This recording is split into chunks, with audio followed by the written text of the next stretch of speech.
Imagine living in a world where the people around you are no longer your biggest threat because the real danger is coming from the dead. Food is running out. The roads are no longer safe, and every decision you make could determine whether your group survives or falls apart. But what would you do if hundreds of walkers suddenly surrounded you? Where would you hide it? And what would happen if, in the middle of all that chaos, a little girl suddenly disappeared? That is exactly where Season 2 of The Walking Dead begins.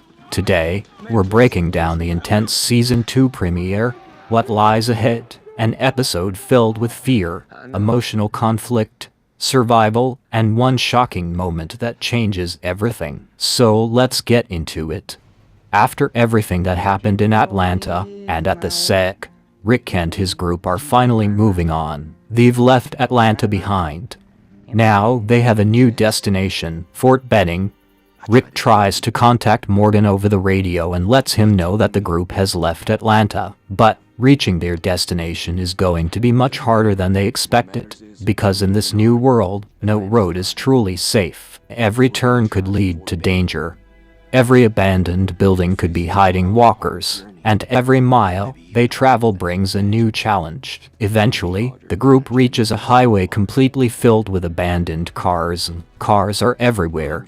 Some look like people simply left them behind while trying to escape. Others are packed with supplies that could help the group survive. But with food and other resources becoming harder to find, the group has no choice but to search through the vehicles. They need food. They need supplies. And they need anything that could help them survive the journey ahead.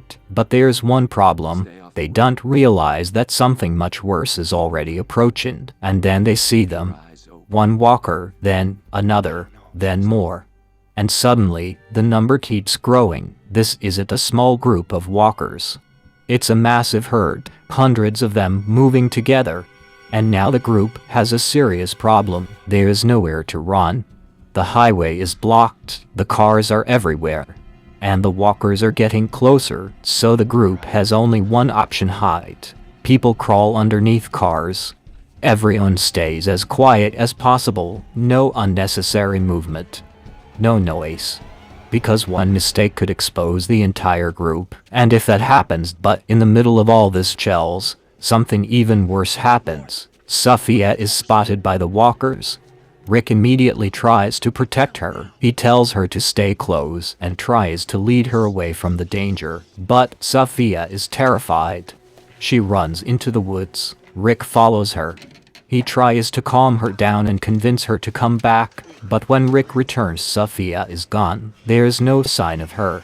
And suddenly, the group has a completely different problem. They have to find her, because Safiyah is out there somewhere, alone. For Carl, this isn't just about finding another member of the group. Safiyah is her daughter, and now she has no idea where she is. Is Safiyah hiding somewhere? Is she lost? Is she injured? Or has something happened to her? Rick promises Carl that they're going to find her, but deep down, everyone understands how dangerous this situation really is. Because in this world, when someone disappears, you can't simply assume they're okay. Every possibility is terrifying.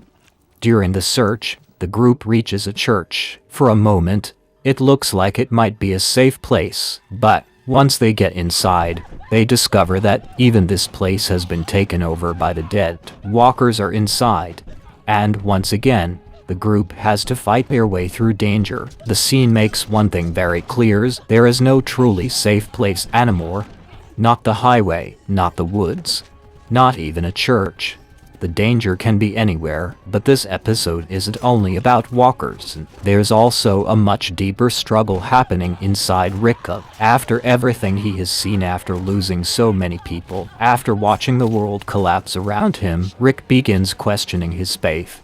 He starts wondering whether anyone is actually listening, whether there is really someone watching over them, or whether they are completely on their own. Rick sits inside the church, surrounded by silence, and for a moment, we see that he isn't only fighting the walkers outside, he was fighting his own doubts as well. At the same time, tensions between Shane and Laurie continue to grow. Safiyah is missing. Carl is still vulnerable. The group is constantly surrounded by danger, and everyone is under enormous pressure. Shane believes that survival requires difficult and practical decisions, but Lori is focused on protecting the people they love while holding on to some sense of humanity. And that difference in thinking continues to create tension, because when the world is falling apart, one of the hardest questions becomes how far are you willing to go to protect your people? Near the end of the episode, the story suddenly becomes much quieter. Rick and Shane are with Carl in the woods. For a brief moment,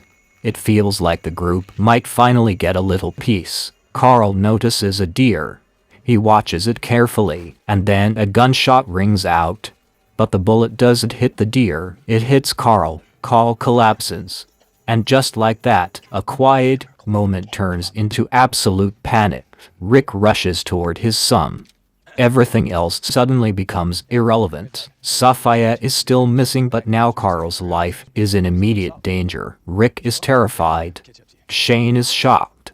And the group desperately needs medical help. The episode ends on an incredibly tense cliffhanger. Safia is missing, Carl is seriously injured, and the group is once again facing a question they never wanted to answer. Can they save the people they love? The season 2 premiere doesn't just show us the danger of the walkers. It shows us something much deeper, because sometimes the biggest danger isn't outside, it's the fear inside the group. It's the anger, the guilt, the uncertainty, and the fear of losing the people you love. Safia disappearing, Rick questioning his faith, the growing tension between Shay and Lori, and finally, Carl getting shot. Every one of these events pushes the group closer to a breaking point. And now I want to hear your theory.